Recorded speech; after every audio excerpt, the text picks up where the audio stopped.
और रुक करेंगे अगली खबरों की ओर। राजधानी रायपुर से खबर, जहां जिले में धान खरीदी केंद्रों में बड़ा घोटाला सामने आया। भौतिक सत्यापन के दौरान 12 समितियों से 6,590 क्विंटल धान गायब पाया गया, जिसकी अनुमानित कीमत करीब 2 करोड़ रुपए से अधिक बताई जा रही है। जांच में धान के साथ सरकारी बारदानों की भी कमी सामने आई।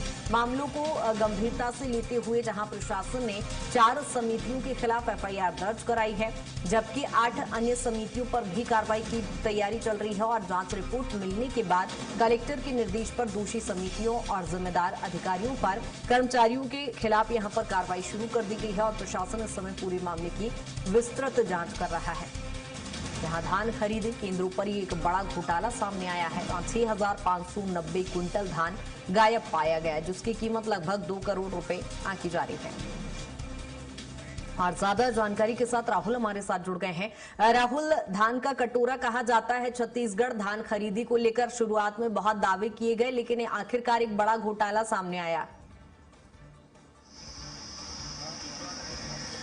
जी कृतिका, देखा जाए तो जो पूरा मामला है वो राजधानी रायपुर का है, जहां पर आसपास के जो उपार्जन केंद्र थे वहां से गड़बड़ियां निकल करके आई है। और जब जो लगभग 12 उपार्जन केंद्र है वहां पर जब भौतिक सत्यापन के लिए टीम पहुंची तो वहां पर बड़ी गड़बड़ी निकल करके सामने आई है। जहां पर देखा जाए तो जो रजिस्टर्ड मेंटेन किया जा रहा था, जहां पर राइस मिल के अंदर में जो धान पहुंचाने के आंकड़े जो थे वो पूरी तरीके से गलत साबित हुए। और वहां पर जिस तरीके से उन्होंने जो आंकड़े शो किए थे उसके अनुसार देखा जाए तो काफी कम संख्या में, काफी कम मात्रा में जो धान है उसे मिलिंग तक पहुंचाया गया था। और इसको लेकर के देखा जाए तो एफआईआर भी दर्ज कर दी गई है। और इसमें लगभग 6 करोड़ के घोटाले की जो बात है वो इसमें कही जा रही है। और माफ कीजिएगा, 2 करोड़ रुपए के घोटाले की बात की जा रही है। और इसमें लगभग 6,590 क्विंटल धान की जो हेरफेर की जो जानकारी है वो निकल करके अभी तक के सामने आ रही है। अब इस पूरे घोटाले के इर्द गिर्द बात करें तो राजधानी रायपुर में जिस तरीके से इस पूरे मामले को लेकर के जांच की गई है, जिला प्रशासन के खाद्य विभाग के जो अधिकारी थे वो मौके पर पहुंचे, उनके द्वारा तमाम जो भौतिक सत्यापन के लिए तमाम तरीके की जो प्रक्रियाएं हैं वो की गई। और उसके आधार पर जो गड़बड़ियां हैं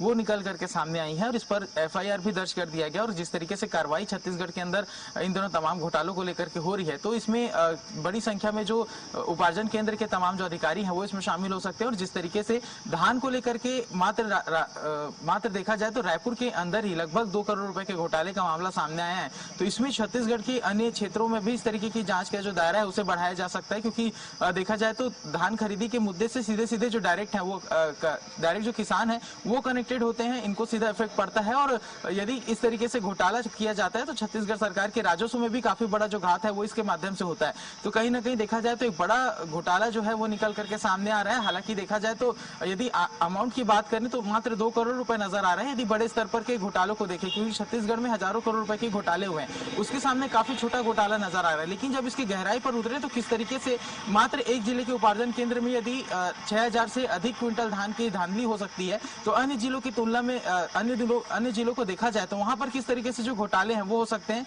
तो इन तमाम विषयों पर चर्चा की जानी चाहिए, क्योंकि इसके माध्यम से देखा जाए तो किसानों को सीधे इसका असर और राज्य सरकार को राजस्व के मसले पर भी जो असर है वो इसका सीधा होता हुआ नजर आ रहा है। अब इस पर किस तरीके से राहुल, अब जांच में स्पष्ट हो पाएगा कि क्या अन्य जिलों में भी इसी तरह का घोटाला किया जा रहा था। देखने वाली बात होगी, नजर भी बनाए रखिएगा कार्रवाई को लेकर। अपडेट लेंगे। फिलहाल बहुत शुक्रिया तमाम जानकारी के लिए।